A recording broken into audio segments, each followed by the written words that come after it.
Hi, in this month of the family, we looked at the tips to have a healthy baby, and now we're going to look at the tips to have healthy older children.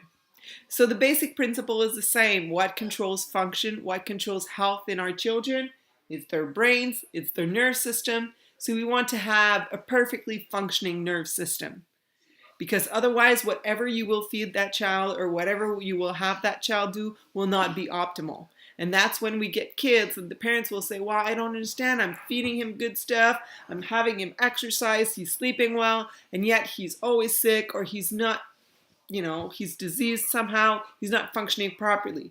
And that's often because our nerve system is not functioning properly. So that's really the basics. But now that we have happy and functioning nerve system, we need to feed those kids. Most common mistakes again, most kids don't get enough veggies. So for a little guy like this, who's getting tired, he needs 1 cup of veggies per day. 1 cup, not 2 or 3 carrots, 1 cup. Even if he yells, even if he screams, even if he's not happy, he's going to get them. For a little missy like this, we're talking about 2 cups per day.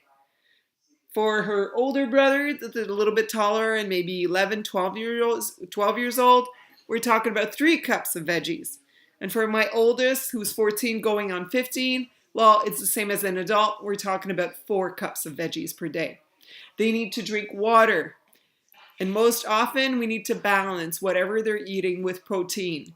The protein will help their brains to focus. It will help their bodies to build. So yes, they need the carbs because they need a lot of energy because their body is just evolving so fast. They need that fast energy, but we need to balance that out with good proteins. So that's why for breakfast, go for something like a smoothie or a breakfast sandwich. So something to change from the old traditional cereal and milk and toast. And if you're going for toast, then go for nut butters and stuff like that to increase, again, the protein count. So now that our children are eating perfectly, we need to get them moving. And how much movement? Again, preschool children need 3 hours of physical activity, moderate to intense activity every single day. So not 30 minutes, 3 hours. For the school-age children, up until they're about 16, 17, 18, they need 60 minutes of moderate to intense exercise every day. And no, you cannot count what they're doing at school as being the in-all and be-all because they do need more than that. So at least count another half hour once they get home. And now that we've gotten them exercising, because that exercise is important for their brain development, that's what drives the brain development. So they need to move, it'll help them to focus, and it'll help them to get tired. And so now we need to have them rest. How much rest? Again, we're talking about 9, 10 hours for our older kids to about 12 hours for the younger kids.